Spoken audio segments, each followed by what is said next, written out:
here's Brody Brazil. Well, first off, we're basically a year removed from the Pac-12 breaking up as a conference after 100-plus years of existence, and I still think it's one of the most unexplainable, inexplicable, stupid things to ever happen in college sports or sports in general.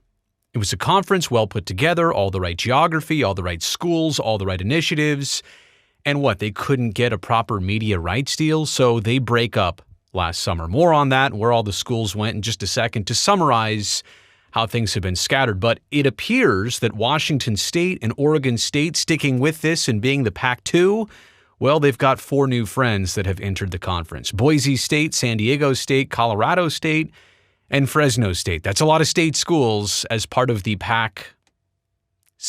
I know they'll still keep calling it the Pac-12, but point being is they're halfway back in terms of just quantity of total schools that they were at before. Remember, for so many years, it was the Pac-10 when I was growing up. That's the way the conference was when they added Utah and Colorado.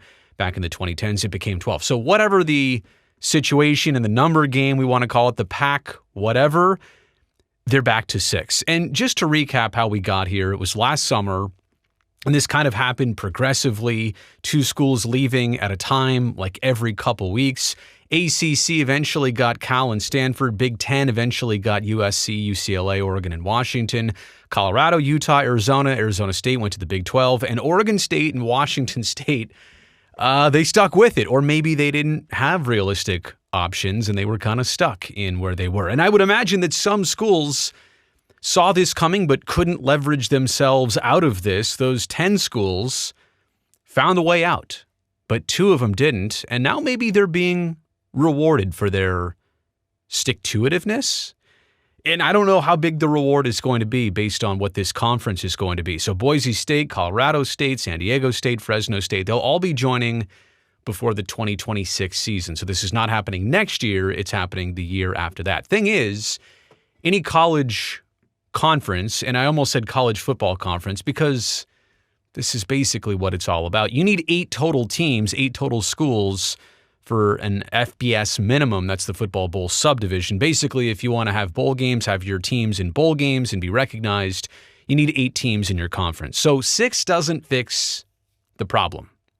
And that's why there's still a lot of speculation about, who's the other tandem? And it does seem like schools might come in geographical tandems here. And yeah, Cal and Stanford right back in the mix. I saw a lot of people from a lot of different places a couple days ago when this all came out saying, hey, Cal and Stanford might be interested in coming back, but wow, they just signed with the ACC.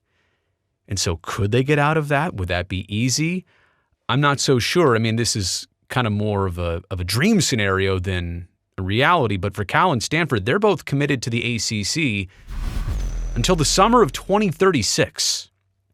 And reports from front office sports say that both schools, all the schools in the ACC have signed into the conference's grant of rights, which basically says we are sticking in this, all of us, until 2036, with the exception that right now, FSU and Clemson, they're trying to get out of the ACC.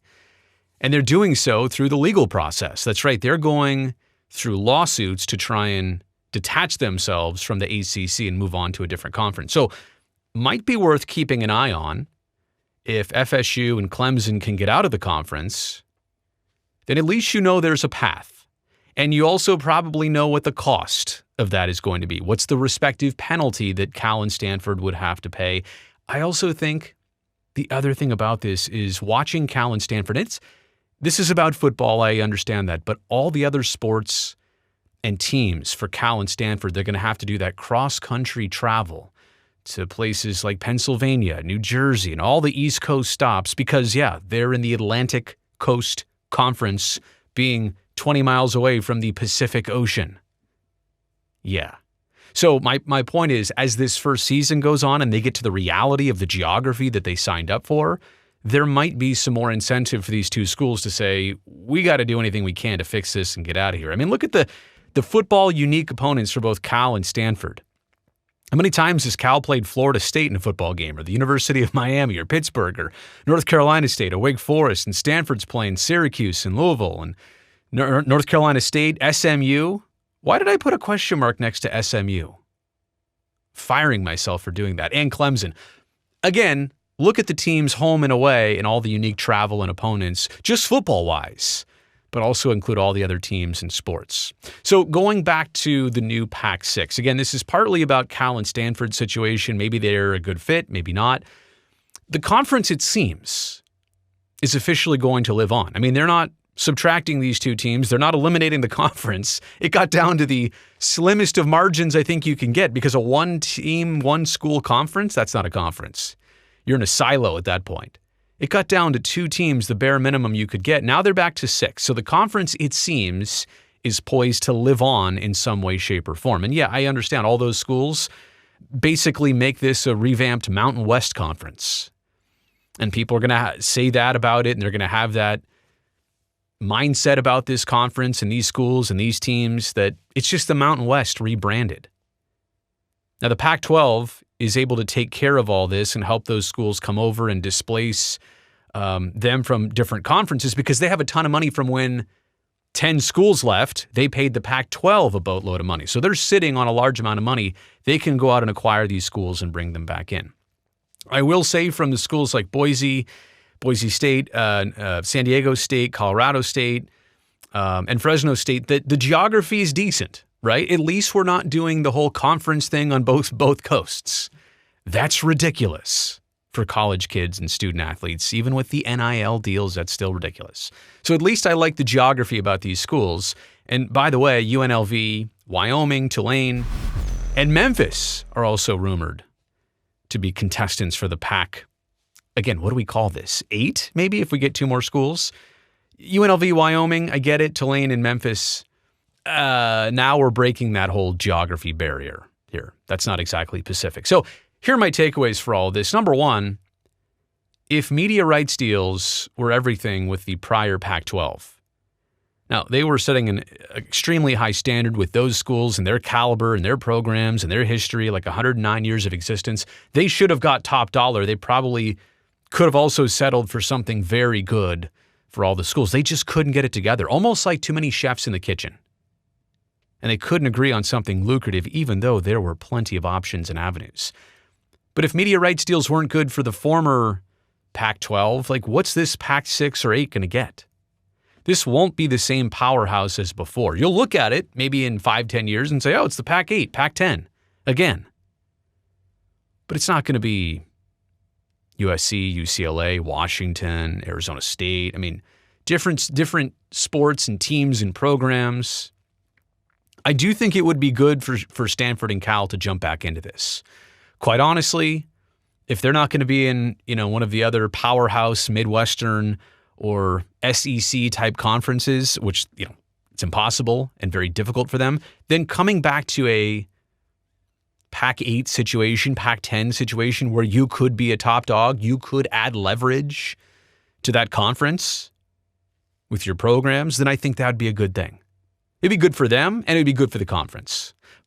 But let me also step back and step aside here for just 1 second, because if we're centering a lot of this about football, what about that potential upcoming college football Super League? Do you know about this?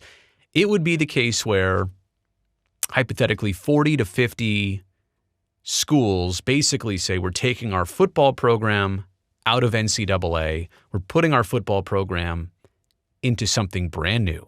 It's governed separately, it's got its own conferences, it's got its own national championship, players can make money. I mean, the schools will pay them, the league will pay them, whatever exactly it is. Basically, these schools would be taking their football programs, lifting them, moving them over, and putting them in this new let's call it a league. It's not even a conference. Here's the thing, though. They're not going to make this a 75 school thing. They're going to cut the line somewhere between 20, 30, 40, maybe 50. So if you're setting yourself up to be in this, let's call it mid Pac-8, I'm not using that right. I know kids use the word that's mid. But this conference would be mid.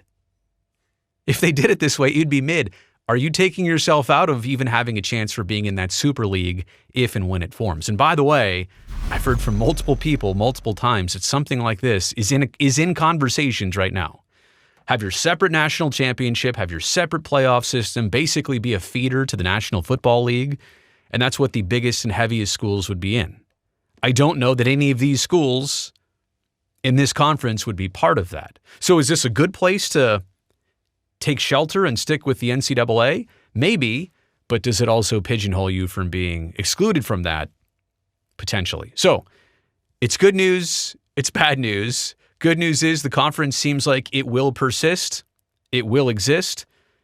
The bad news is maybe it just doesn't have the leverage, the kick, or the clout that it once did. Let me know what you think about all of this in the comment section below. Also, while you're down there, hit me with a thumbs up. I would really appreciate that. Helps me, this video, and this channel. I would like that, but I would love it even more if you also take one quick second right now before this ends. Go down there and make sure you've already hit that subscribe button. That way I definitely get to see you back here next time.